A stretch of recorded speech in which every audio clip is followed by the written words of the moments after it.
Organic chemistry हमारे पास जो word organic है, तुम लोगों ने नाम तो सुना होगा ऑर्गेनिक का। तो ये हमारे पास ना जो हमारे कंपाउंड्स हमें लिविंग मैटर्स में मिलते हैं, जैसे कि ह्यूमन बॉडीज हो गई, प्लांट बॉडीज हो गई, एनिमल बॉडीज हो गई। तो मोस्टली कंपाउंड्स हमारे पास जो लिविंग ऑर्गेनिजम्स के होते हैं वो ऑर्गेनिक रिलेटेड होते हैं। अच्छा, हम लोग जो ऑर्गेनिक केमिस्ट्री पे फोकस करेंगे वो उन कंपाउंड्स पे फोकस करेंगे जो हमें पेट्रोलियम से मिलते हैं, पेट्रोलियम या क्रूड ऑयल। अब ये क्रूड ऑयल क्या होता है, कहाँ से मिलता है?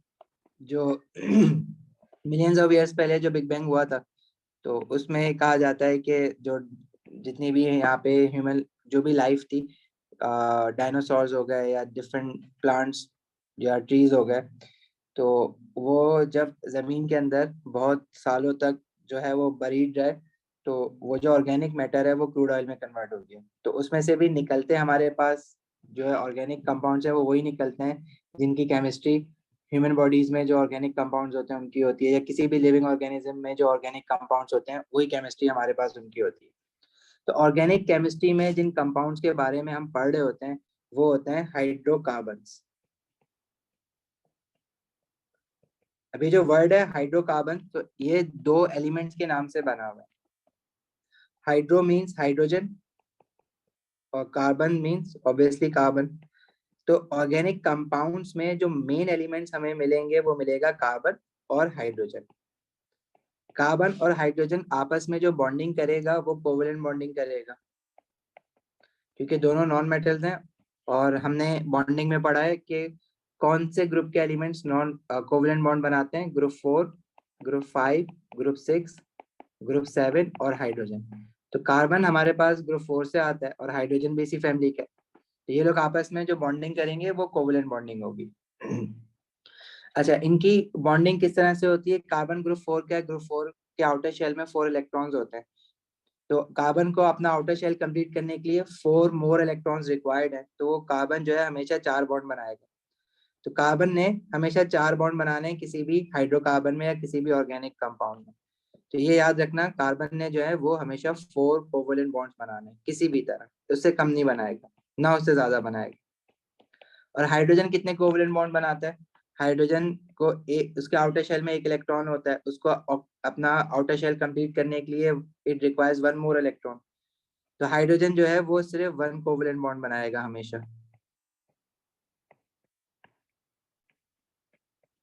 सही है, तो ये बात याद रखना।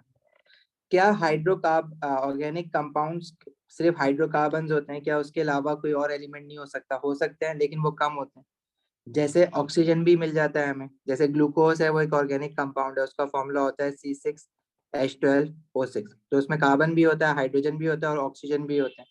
उसके अलावा भी कुछ एलिमेंट्स ऑर्गेनिक कंपाउंड्स में मिलते हैं, नाइट्रोजन भी हमें मिलेगा, इसमें ऑक्सीजन मिलेगा, नाइट्रोजन मिलेगा, यही ज्यादातर मिल रहे होते हैं। लेकिन हाइड्रोकार्बन इसको इसी वजह से कह रहे हैं क्योंकि मेनली इसमें कार्बन और हाइड्रोजन होता है। जितने भी हमारे पास ऑर्गेनिक कंपाउंड्स हैं मेनली उसमें कार्बन और हाइड्रोजन ही होगा, इस वजह से उसको हमने नाम दिया हाइड्रोकार्बन।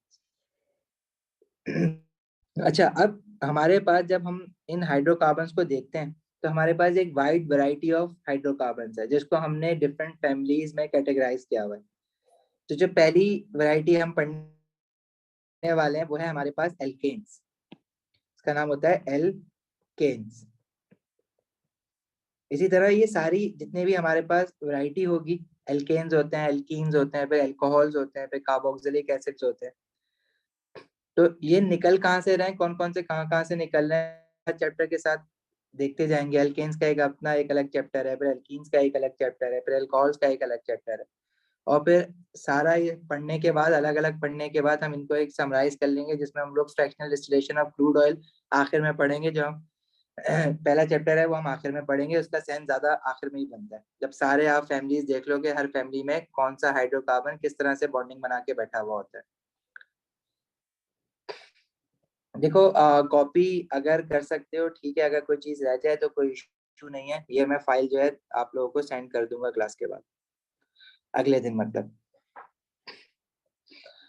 तो पहली फैमिली जो हमें पढ़नी है डेट इज एल्केन्स। अब एल्केन्स में हमारे पास क्या होता है? एल्केन्स बेसिकली हमारे पास जो है ना वो ज्यादातर एज अ फ्यूल यूज हो रहे होते हैं। फ्यूल्स हम लोग क्या क्या यूज कर रहे होते हैं, देखो सबसे जो प्राइमरी फ्यूल हम लोग घरों में यूज कर रहे होते हैं वो होती है नेचुरल गैस। नेचुरल गैस एक एल्केन है, इसका भी हम फॉर्मूला भी देखते हैं। फिर उसके बाद पेट्रोल, पेट्रोल भी एक एल्केन है, उसका भी हम फॉर्मूला देखते हैं। फिर डीजल हो गया, ये भी एल्केन है। जितनी भी फ्यूल्स है ना हमारे पास, नेचुरल गैस हम लोग यूज करते हैं, पेट्रोल यूज करते हैं, डीजल यूज करते हैं, क्रूड ऑयल, ये सारे एल्केन है हमारे पास। अब एल्केन बेसिकली क्या होता है, एल्केन हमारे पास कार्बन के 4 बॉन्ड बने हुए होते हैं एल्केन्स में। हर कार्बन ने 4 बॉन्ड बनाने हैं। एल्केन्स में खास बात ये होती है कि जो इसका हाइड्रोकार्बन होता है इसमें कार्बन कार्बन सिंगल बॉन्ड्स होते हैं। तो पहला पॉइंट क्या है, इनमें कार्बन कार्बन सिंगल बॉन्ड होंगे, मतलब 2 कार्बन आपस में एक ही बॉन्ड बनाएगा, इसको हम कहते हैं carbon carbon single bond. Alkanes को हम लोग एक और नाम से बुलाते हैं, इसको हम कहते हैं सैचुरेटेड हाइड्रोकार्बन्स। तो जिस ऑर्गेनिक कंपाउंड में कार्बन कार्बन सिंगल बॉन्ड होते हैं उनको हम कहते हैं सैचुरेटेड हाइड्रोकार्बन्स।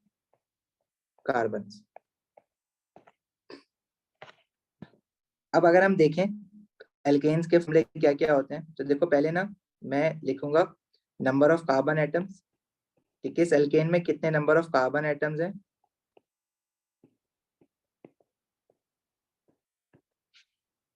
उस एल्केन का नाम क्या है, और फिर हम उसका फॉर्मूला देखेंगे, मॉलिक्यूलर फॉर्मूला।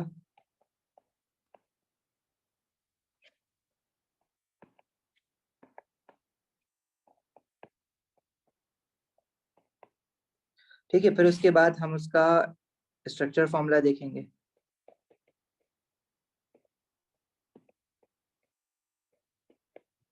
और फिर उसके बाद हम उसका डिस्क्रीट फॉर्मूला देखेंगे। अब ये सारी चीजें मैं बताता हूँ कि क्या होती है। देखो ऐसा एल्केन, एल्केन एक हाइड्रोकार्बन है, और एक ऐसा एल्केन जिसमें हमारे पास सिर्फ एक कार्बन एटम हो, तो उसका जो नाम होता है उसको हम कहते हैं मीथेन। देखो ऑर्गेनिक केमिस्ट्री की जो नंबरिंग है ना वो थोड़ी सी लेटेस्ट, नंबर तो 1 हो गया, लेकिन उसको हम बोलेंगे क्या, 1 को हम बोलते हैं मीथ। पहले बल्कि ये नंबरिंग सीख लो। देखो जब भी हमारे पास एक कार्बन एटम होगा ना, चाहे वो किसी भी फैमिली का हाइड्रोकार्बन हो, तो उसको 1 को, नंबर ऑफ कार्बन एटम्स अगर हमारे पास 1 है तो उसको हम कहेंगे मीथ, METH। अगर नंबर ऑफ कार्बन एटम्स हमारे पास 2 हैं, 2 कार्बन एटम्स हैं, तो उसको हम कहेंगे ईथ। इसी तरह अगर नंबर ऑफ कार्बन एटम्स हमारे पास 3 है तो उसको हम कहेंगे प्रोप। इसी तरह नंबर ऑफ कार्बन एटम्स अगर हमारे पास 5 है तो उसको हम कहेंगे pent, PENT, pent. Meth, eth, prop, pent. मतलब जैसे तुम्हारी उर्दू में गिनती है ना, 1 को 1 कहते हो, 2 को 2 कहते हो, 3 को 3 कहते हो, इसी तरह ऑर्गेनिक की अपनी काउंटिंग है, अपनी एक लैंग्वेज है। 1 को हम बोलेंगे मीथ। अब 1 क्या, 1 कार्बन एटम्स। अगर मेरे पास एक कार्बन एटम्स है तो एक कार्बन एटम को हम एक नहीं बोलेंगे, हम उसको बोलेंगे मीथ। अगर 2 कार्बन एटम है किसी फॉर्मूला में तो उसको हम कहेंगे ईथ। अगर 3 है तो प्रॉप। अच्छा फोर्थ रह गया, फोर्थ है तो ब्यूट, इसको हम बोलेंगे, अगर 4 कार्बन एटम्स हैं तो बोलेंगे ब्यूट, BUT, ब्यूट। और अगर 5 कार्बन एटम्स हैं तो उसको हम कहेंगे पेंट, PENT, पेंट। अच्छा आपको यहां तक याद होने चाहिए, कार्बन 5 तक, myth, eth, prop, but, paint. लेकिन मैं आगे भी थोड़े से बता देता हूँ। अगर 6 कार्बन एटम्स हैं तो उसको हम कहेंगे हेक्स। जैसे हेक्सागोन होता है ना, 6 साइडेड फिगर्स, पेंटागन होता है, वैसे याद रख लेना। अगर 7 कार्बन एटम्स हैं तो उनको हम कहेंगे हेप्ट, HEPT, हेप्ट। अगर 8 कार्बन एटम्स हैं तो उसको हम कहेंगे ऑक्ट। जैसे ऑक्टागोन होता है, ऑक्टोपस होता है 8 टांगों वाला, इसी तरह ऑक्ट। आपको फर्स्ट 5 याद होनी चाहिए counting, meth, eth, prop, but, pent, ये जरूरी है। अब अगर मैं एल्केन्स की बात कर रहा हूँ, और एल्केन्स में मैं, जैसे पहले हमने लिया नंबर ऑफ कार्बन एटम्स,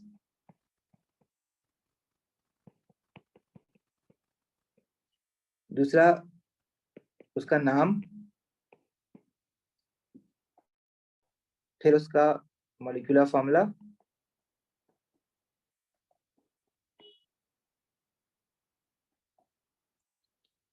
फिर उसका स्ट्रक्चर फॉर्मूला,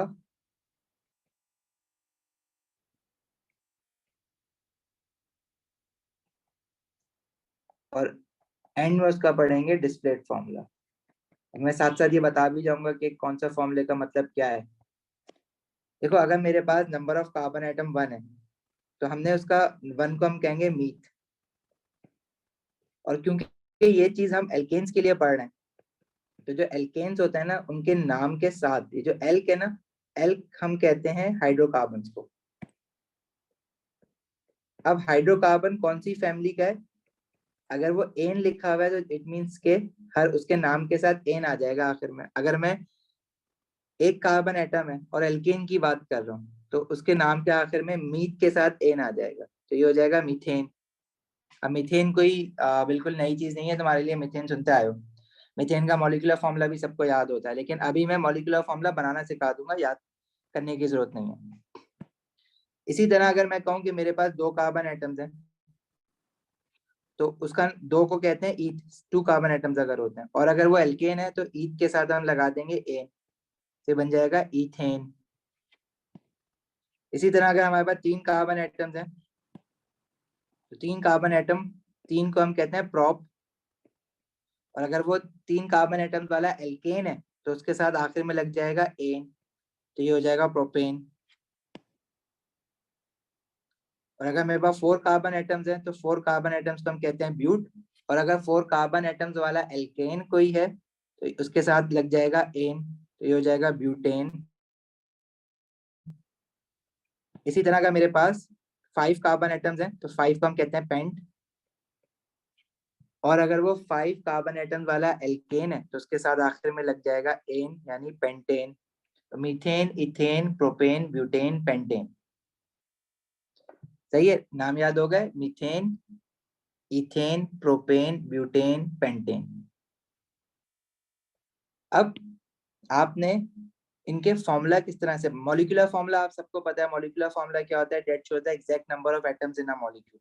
कोई नई चीज नहीं है मॉलिक्यूलर फॉर्मूला। जैसे आप ऑर्गेनिक से पहले फिजिकल या इनऑर्गेनिक में सोडियम क्लोराइड पढ़ते आए थे, तो सोडियम क्लोराइड एक मॉलिक्यूलर फॉर्मूला है, NaCl, 1 sodium atom 1 chlorine atom.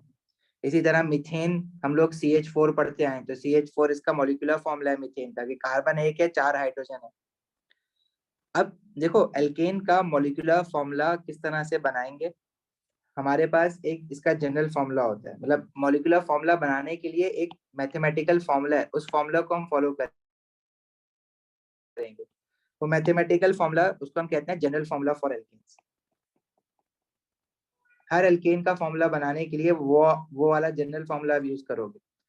वो जनरल फॉर्मूला ये होता है CnH2n+2।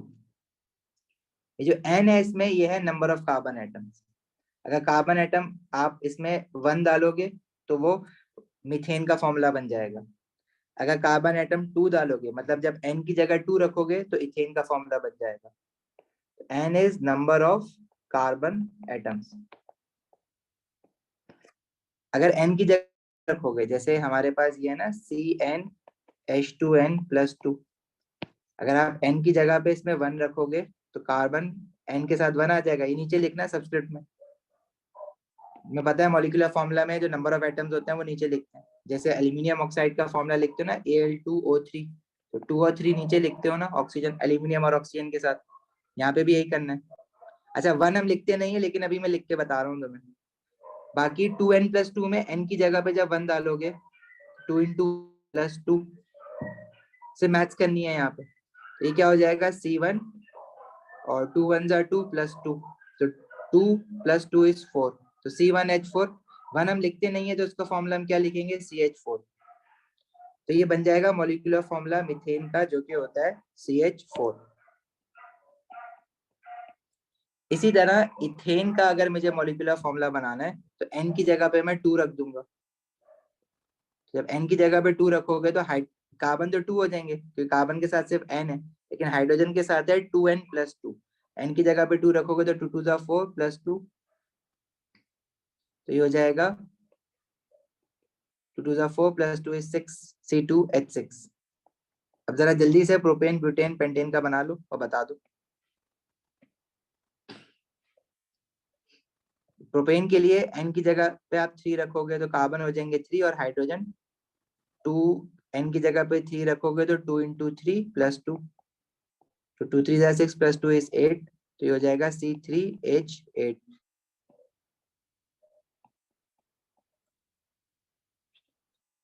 देन ब्यूटेन के लिए C4 और n की जगह पे आपने 4 रखा है, 2 4 8 प्लस 2 10, ये हो जाएगा C4H10। मीथेन में कार्बन की जगह 1 था, 1 हम लिखते नहीं है, सिर्फ CH4 था, बाकी सब में C2H6 C3H8 and butane is C4H10। इसी तरह पेंटेन क्या हो जाएगा, pentane would be C5, n की जगह पे 5 रखा और 2 5 10 प्लस 2 यानी 12। तो ये इनके मॉलिक्यूलर फॉर्मूलाज हैं जो कि बता रहे हैं कि मीथेन में एक कार्बन और 4, मीथेन मॉलिक्यूल में एक कार्बन और 4 हाइड्रोजन एटम्स होंगे। इसी तरह इथेन का कोई मॉलिक्यूल होगा तो इसमें 2 कार्बन और 6 हाइड्रोजन एटम्स होंगे। प्रोपेन का कोई मॉलिक्यूल होगा तो इसमें 3 कार्बन एटम्स और 8 हाइड्रोजन एटम्स होंगे। ब्यूटेन का कोई मॉलिक्यूल होगा तो इसमें 4 कार्बन एटम और 10 हाइड्रोजन एटम्स होंगे। इसी तरह पेंटेन का कोई मॉलिक्यूल होगा तो इसमें 5 कार्बन एटम्स और 12 हाइड्रोजन एटम्स होंगे। ठीक है, तो ये वाली चीज ये हम हटा देते हैं। तो ये इनके आ गए मॉलिक्यूलर फॉर्मूला। अच्छा, स्ट्रक्चरल फॉर्मूला की तरफ चलते हैं। पहले ना इनकी थोड़ी सी बॉन्डिंग देखते हैं। अब तुम्हें ये फॉर्मूला पता चल गया ना, मीथेन का CH4, इथेन का C2H6। अब अगर मैं आपसे पूछूं, उस स्लाइड पे वापस आते हैं, अभी उसी में सबको समराइज करेंगे। मीथेन इज CH4, फॉर्मूला पता लग गया। एक कार्बन और 4 हाइड्रोजन की अगर आप बॉन्डिंग बनाओ तो ये तो पता है कि कोवलेंट बॉन्डिंग होगी। हम लोगों ने बॉन्डिंग पढ़ते वक्त डॉट एंड क्रॉस बनाया है इसका। ये कार्बन जो है वो 4 बॉन्ड बनाएगा, हाइड्रोजन जो है वो सिंगल बॉन्ड बनाएगा। तो we have 1 carbon atom and 4 hydrogen atoms. तो 1 carbon atom has to make 4 covalent bonds. तो इसके साथ फिर हम एक हाइड्रोजन लगाएंगे, एक डंडी लगा के, तो एक हाइड्रोजन तो एक ही बॉन्ड बनाएगा ना। अब ये वाला जो हाइड्रोजन है ये इससे ज्यादा बॉन्ड नहीं बना सकता, मतलब इसके साथ एक ही डंडी आएगी। लेकिन कार्बन के साथ मजीद 3 डंडियां और चाहिए, 3 बॉन्ड और बनाने, क्योंकि एक ही कार्बन एटम है उसने 4 बॉन्ड बनाने। अब हाइड्रोजन भी तो टोटल 4 है ना। अभी आपने एक लगाया तो एक यहाँ लगा दो, फिर एक और नीचे लगा दो, एक ऊपर लगा दो। अच्छा, कार्बन के इलेक्ट्रॉन्स आप अगर डॉट से शो कर रहे हो, कार्बन के आउटर शेल में 4 इलेक्ट्रॉन है, चारों के चारों उसने शेयरिंग पे लगा दिए। एक बॉन्ड बनाने के लिए एक इलेक्ट्रॉन शेयरिंग पे लगेगा, तो हर बॉन्ड के लिए कार्बन ने अपना एक एक इलेक्ट्रॉन शेयरिंग पे लगा दिया। इसी तरह हाइड्रोजन के इलेक्ट्रॉन अगर आप क्रॉस से शो कर रहे हो तो एक एक हाइड्रोजन का एक एक इलेक्ट्रॉन है, उसने एक एक शेयरिंग पे लगाया हुआ। अच्छा, ये हमारे पास जो है ना, ये तो डॉट एंड क्रॉस है जो हम बॉन्डिंग बताते हैं। लेकिन हम लोग ना जब स्ट्रक्चर शो करेंगे इसका, इस तो हमें इसकी ना डॉट एंड क्रॉस दिखाने की जरूरत नहीं है। हम लोग सिर्फ जो है वो बॉन्ड शो करेंगे, डंडियां ऐसे।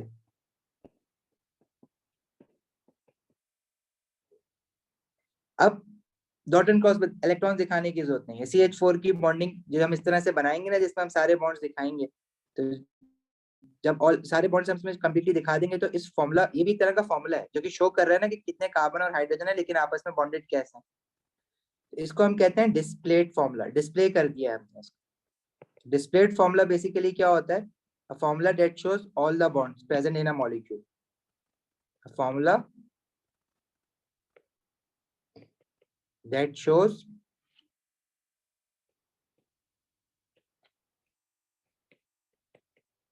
all the bonds present in a molecule।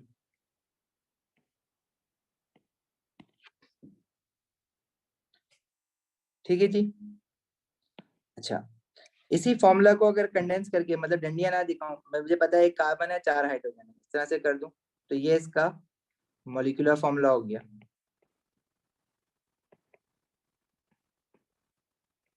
और मॉलिक्यूलर फॉर्मूला क्या बताता है, exact number of atoms in a molecule, shows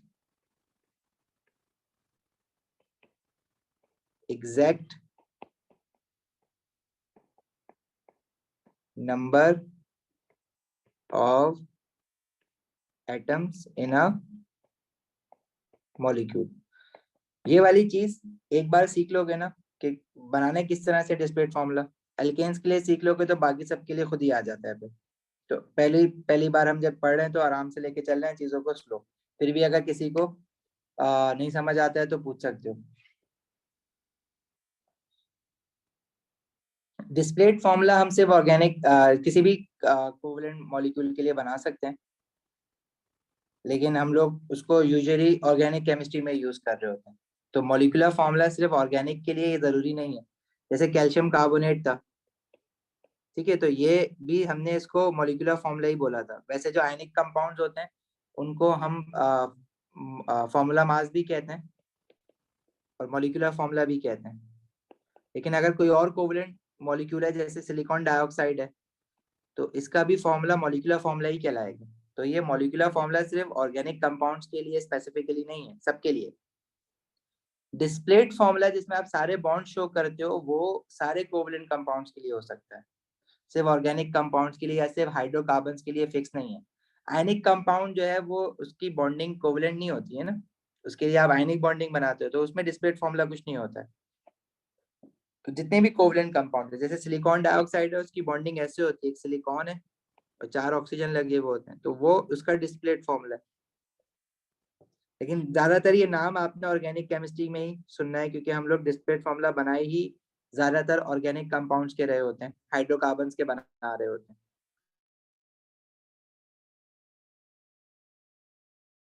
सही है स्नेह? उसका नाम क्या है? 2 कार्बन वाला एल्केन का क्या नाम बताया? 2 कार्बन को हम कहते हैं ईथ, और क्योंकि हम एल्केन पढ़ रहे हैं जिनका, तो दिस इज इथेन। अब इथेन का मॉलिक्यूलर फॉर्मूला आपने कैसे बनाया? जनरल फॉर्मूला आपको दिया हुआ है CnH2n+2। n की जगह जब आपने 2 रखा तो ये फॉर्मूला बना 2 to the 4 + 2 is 6 C2H6। ये मॉलिक्यूलर फॉर्मूला क्या शो करता है? Exact number of atoms in a molecule. मतलब अगर मेरे पास इथेन का एक मॉलिक्यूल है तो इथेन मॉलिक्यूल में कितने कार्बन एटम्स हैं? 2। और हाइड्रोजन एटम्स कितने हैं? 6। 2 कार्बन एटम और 6 हाइड्रोजन एटम्स हैं। अच्छा, अब अगर ये एल्केन है ना तो इसमें आपने ये बात याद रखनी है कि इसमें कार्बन कार्बन सिंगल बॉन्ड ही होगा। मतलब 2 कार्बन के बीच में एक ही डंडी आ सकती है, दो नहीं आ सकती है, क्योंकि इनको हम कहते हैं ये सैचुरेटेड हाइड्रोकार्बन है। तो ये किस तरह से, मतलब 2 कार्बन और 6 हाइड्रोजन आपस में किस तरह से बॉन्डेड होंगे वो किस तरह से शो करोगे? देखो 2 कार्बन है, एक कार्बन ये, एक कार्बन ये, इन्होंने आपस में एक बॉन्ड बना लिया, सिंगल बॉन्ड। इसके इससे ज्यादा नहीं बना सकते वो। अब आपने बॉन्डिंग पढ़ते वक्त ऐसे केसेस पढ़े ना जिसमें 2 एटम बीच में डबल बॉन्ड भी बनाते हैं, ट्रिपल बॉन्ड भी बनाते हैं। जैसे नाइट्रोजन है N2, तो 2 नाइट्रोजन एटम आपस में ट्रिपल बॉन्ड बनाते हैं ना, 3 बॉन्ड एक साथ बना लेते हैं तीनों। लेकिन एल्केन्स में कोई 2 कार्बन एटम्स आपस में एक बॉन्ड से ज्यादा नहीं बना सकते, मतलब कार्बन कार्बन के बीच में ही डंडी दिखेगी एल्केन में। बाकी आपके पास 6 हाइड्रोजन एटम्स भी हैं। अब दोनों कार्बन ने बनाने तो 4 बॉन्ड है, लेकिन आपस में 2 कार्बन एक ही बॉन्ड बनाएगा, तो बाकी के 3 बॉन्ड वो कार्बन किसके साथ बनाएंगे? हाइड्रोजन के साथ। हाइड्रोजन टोटल 6 है, तो एक कार्बन के एक बॉन्ड बना हुआ है, तो बाकी उसके साथ मजीद अभी 3 हाइड्रोजन और लग सकते हैं ताकि उसके 4 बॉन्ड हो जाए। बनाने उसको अल्टीमेटली 4 बॉन्ड्स ही हैं, तो वो हाइड्रोजन के साथ कंप्लीट करेगा बाकी। इसी तरह जो राइट वाला कार्बन है उसने भी हाइड्रोजन के साथ बॉन्ड बनाने, तो 3 वो वहां बना लेगा, तो हो गए 2 कार्बन और 6 हाइड्रोजन। ये इथेन का डिस्प्लेट फॉर्मूला है।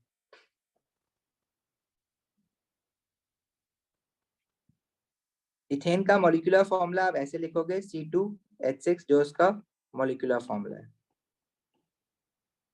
अच्छा, इनका फॉर्मूला लिखने का एक और तरीका है।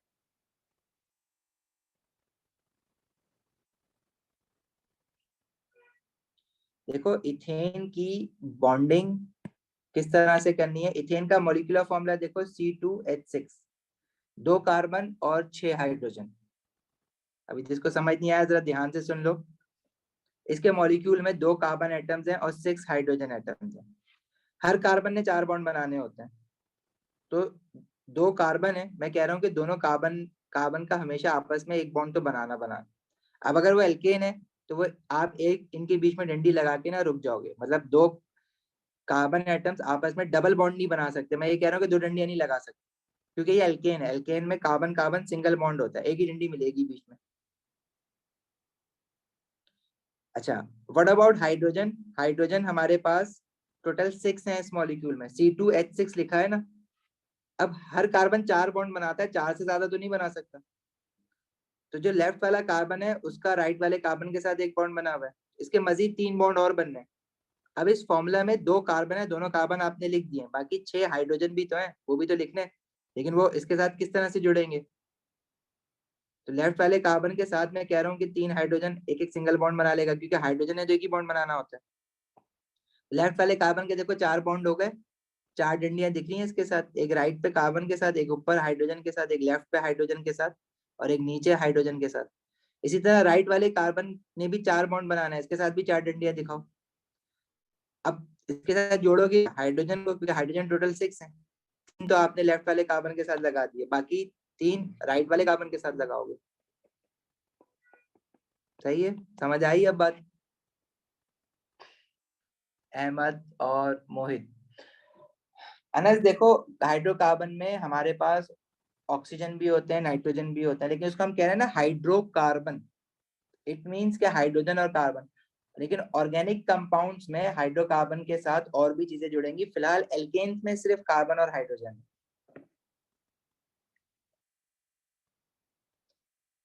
ठीक है, अच्छा जी। अब ये इथेन का मॉलिक्यूलर फॉर्मूला C2H6 है। ये जो हमने सारे बॉन्ड जिसमें शो करें इथेन में, ये हो गया हमारे पास डिस्प्लेड फॉर्मूला। इसी तरह इथेन का एक और तरह का फॉर्मूला है जिसको हम कहते हैं स्ट्रक्चरल फॉर्मूला।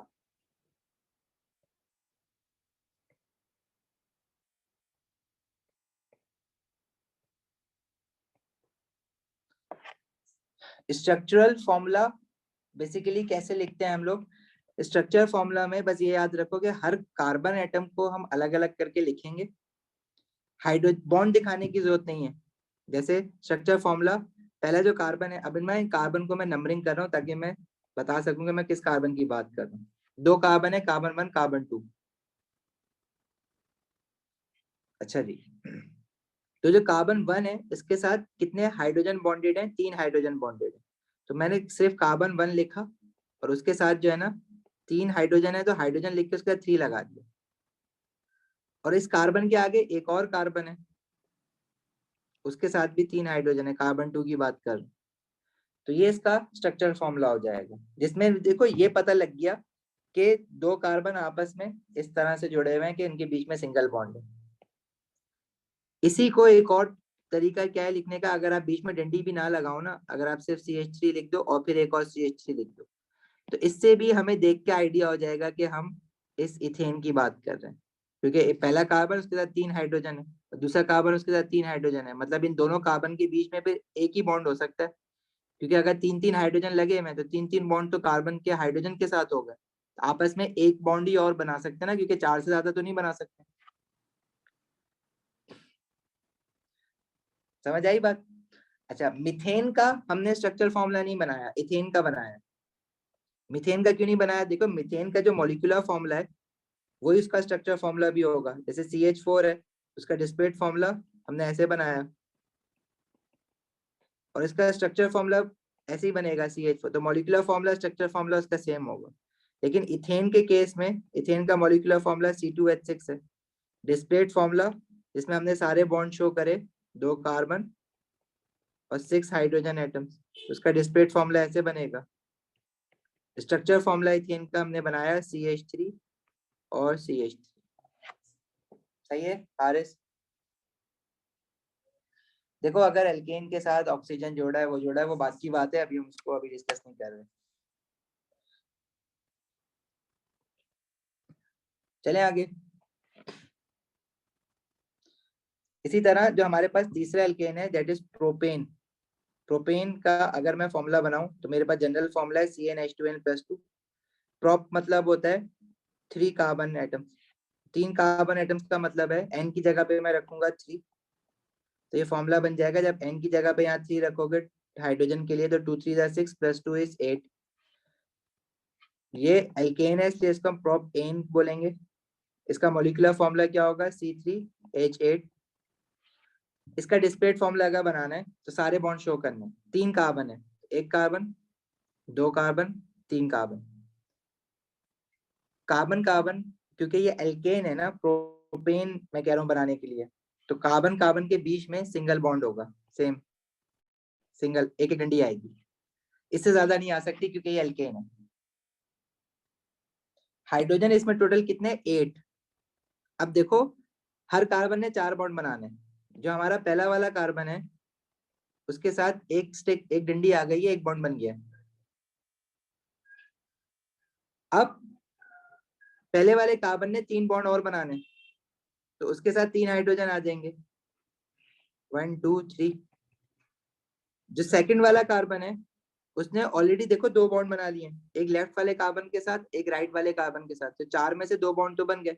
अब वो मजीद 2 ही बॉन्ड और बना सकते हैं ना, तो उसके साथ 2 हाइड्रोजन लगा देंगे, एक एक डंडी लगा के, एक एक बॉन्ड बना के। और जो राइट वाला कार्बन है, थर्ड वाला, उसके एक बॉन्ड बना हुआ है सिर्फ, तो उसने 3 और बनाने, तो इसके साथ फिर 3 हाइड्रोजन आ जाएंगे। तो देखो टोटल कार्बन कितने हैं, 1 2 3, 1 2 3, और टोटल हाइड्रोजन कितने हो गए, फर्स्ट वाले कार्बन के साथ 3 हाइड्रोजन, 1 2 3, राइट वाले कार्बन के साथ 3 हाइड्रोजन, 1 2 3, तो 3 + 3 6, और बीच वाले कार्बन के साथ 2 हाइड्रोजन, तो 6 + 2 is 8। ठीक है, बन गया C3H8। इसका स्ट्रक्चरल फॉर्मूला कैसे लिखेंगे, अब स्ट्रक्चर फॉर्मूला में सारी बॉन्ड्स शो करने की जरूरत नहीं है, लेकिन सारे कार्बन अलग अलग शो करने हैं। देखो मॉलिक्यूलर फॉर्मूला में सारे कार्बन मिला के एक साथ लिख दिए ना, सिर्फ 3 लिख दिया, 3 लिख दिया उसके साथ कि 3 कार्बन है। लेकिन स्ट्रक्चर फॉर्मूला में हम लोग क्या करते हैं, जैसे पहला कार्बन अलग शो करेंगे, उसके साथ हाइड्रोजन जितने भी है ना उनको मिला के लिख सकते हैं, हाइड्रोजन मिला के लिख दो CH3। जो सेकंड कार्बन है उसके साथ अब या तो डंडी लगा के लगा दो कार्बन, या बगैर डंडी के भी लगा सकते हैं।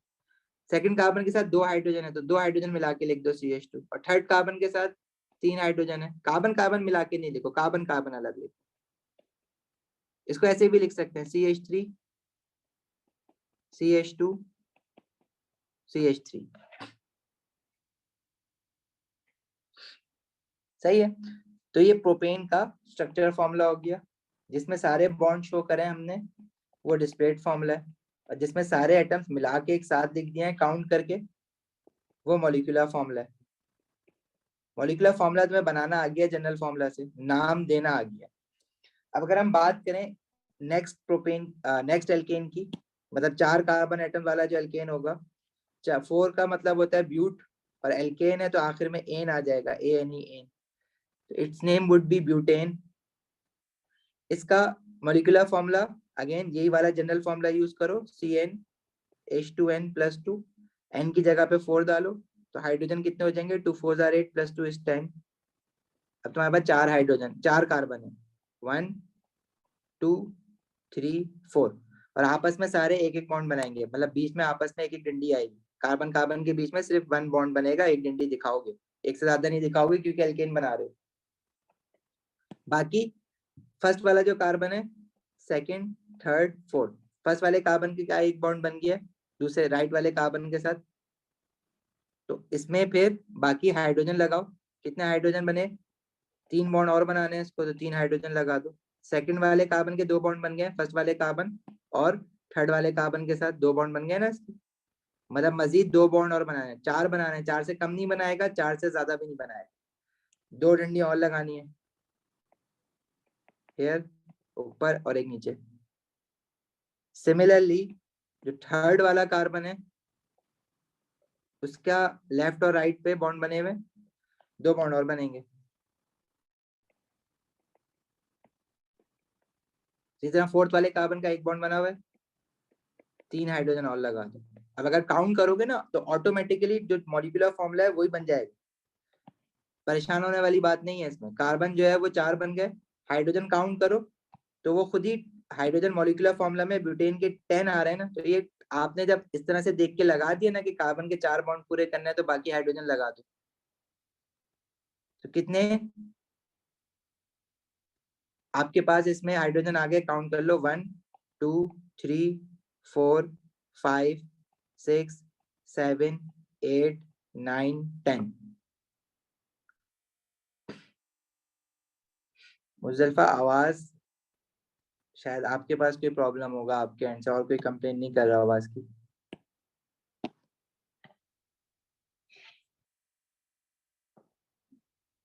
अच्छा, स्ट्रक्चर फॉर्मूला कैसे बनाओगे इसका? स्ट्रक्चर फॉर्मूला में आपने कार्बन कार्बन दिखाने हैं बस, मतलब कार्बन कार्बन अलग अलग दिखाने हैं, और हाइड्रोजन उनके साथ।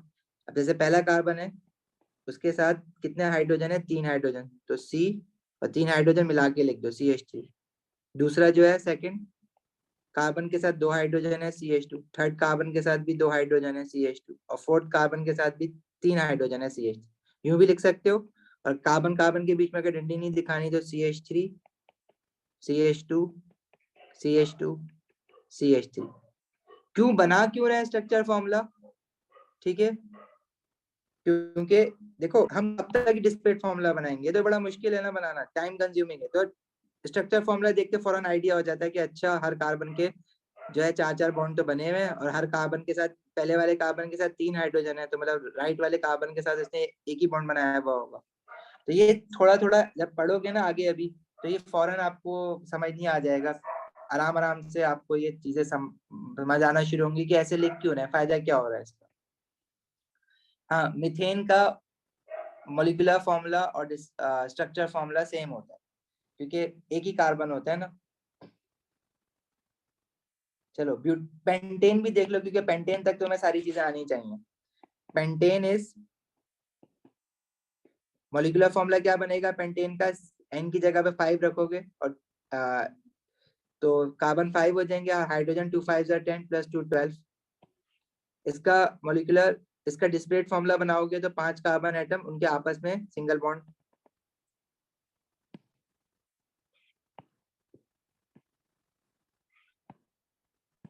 तो ये बन गया 1 2 3 4 5।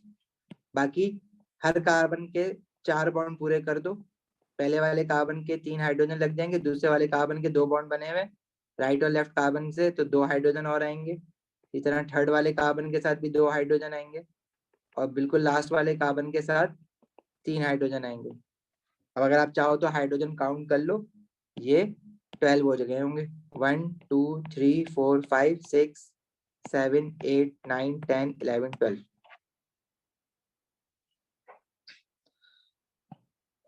और स्ट्रक्चर फॉर्मूला इसका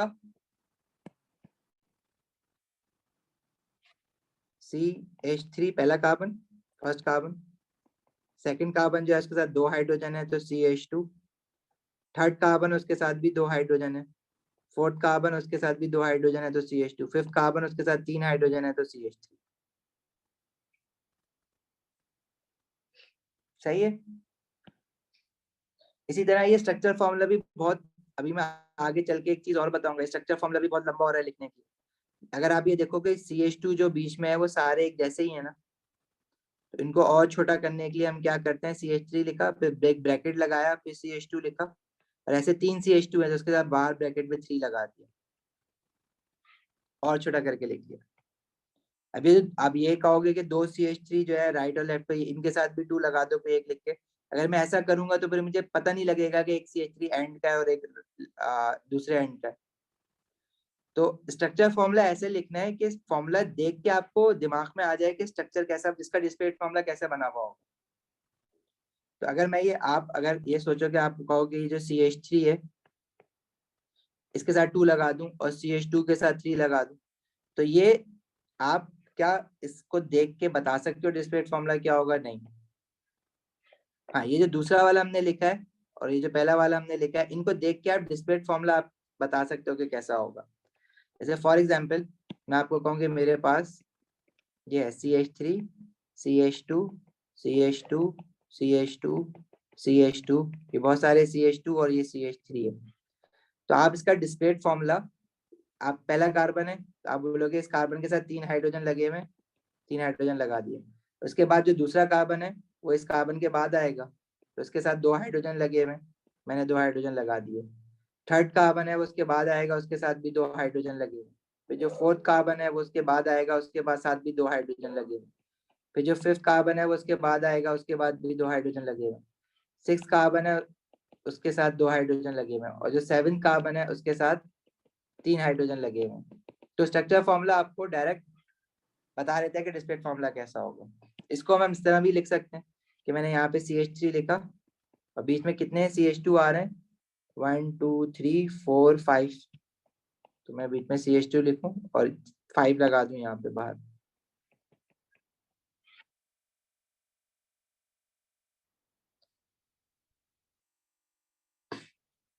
सही है, तो हम अपना काम पेंटेन तक रखेंगे अभी फिलहाल।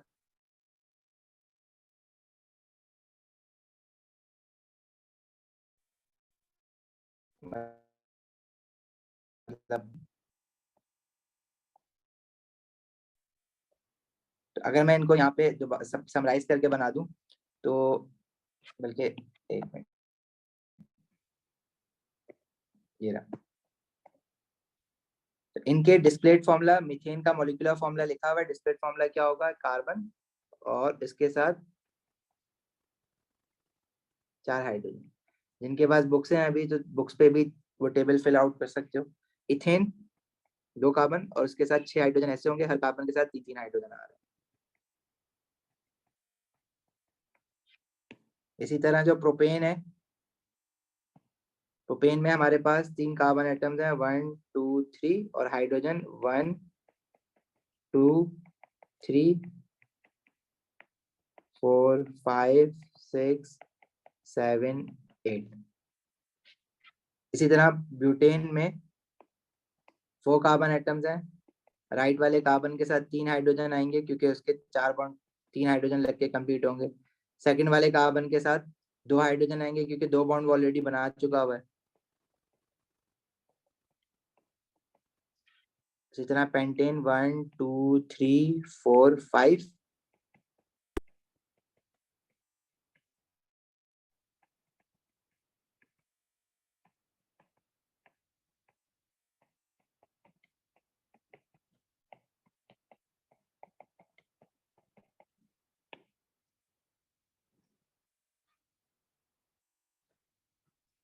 बस 5 मिनट और रुक जाओ। हसनैन क्वेश्चन अभी आप छोड़ दो, क्वेश्चन आपको करवाएंगे, don't worry. Structure formula, methane का स्ट्रक्चर फॉर्मूला उसके मॉलिक्यूलर फॉर्मूला ही वाला होगा। इथेन का CH3 फिर CH3। प्रोपेन का, प्रोपेन में देखो 3 कार्बन है ना, पहले कार्बन के साथ CH3, दूसरे के साथ कार्बन के साथ 2 हाइड्रोजन, फिर तीसरे कार्बन के साथ भी 3 हाइड्रोजन। इसी तरह ब्यूटेन का CH3 CH2 CH2 CH3, और पेंटेन का CH3 CH2 CH2 CH2 and CH3। सही है, ये टेबल देखो। अभी मैं हैंडआउट आपको भेजता हूँ। आपको आज जो हमने पढ़ा है ना, पहले 2 पेजेस पढ़े, मैं बहुत लाइटली लेके चलूंगा, 1 घंटे की पूरी क्लास भी नहीं कर रहे हम लोग, तो आपने ये बस क्लासेस छोड़नी नहीं है। एल्केन्स क्या होते हैं, फ्यूल्स वगैरह हमारे पास ज्यादातर एल्केन्स होती हैं। जनरल फॉर्मूला एल्केन्स का याद रखना। नाम कैसे देते हैं, मीथेन इथेन, एन आ जाता है आखिर में। डिस्प्लेट फॉर्मूला क्या होता है, हर कार्बन का एक एक सिंगल बॉन्ड होगा, मुझे बता दिया, ये याद रखना। और ये टेबल याद रखना, इसकी एक बार प्रैक्टिस कर लेना, बस दैट्स इट। आज के लिए इतना ही। थर्सडे को फिर यहाँ से कंटिन्यू करेंगे, लेकिन थोड़ा सा रिवाइज करके आना है क्लास में दोबारा। स्ट्रक्चर फॉर्मूला में कार्बन कार्बन के बीच में एक डंडी दिखा सकते हो, हाइड्रोजन कार्बन के बीच में डंडी नहीं दिखाओगे। दिखाना चाहो दिखा सकते हो, ना दिखाना चाहो नहीं दिखाओ, दोनों तरह से स्ट्रक्चर फॉर्मूला लिखा जाता है, बोथ आर अलाउड।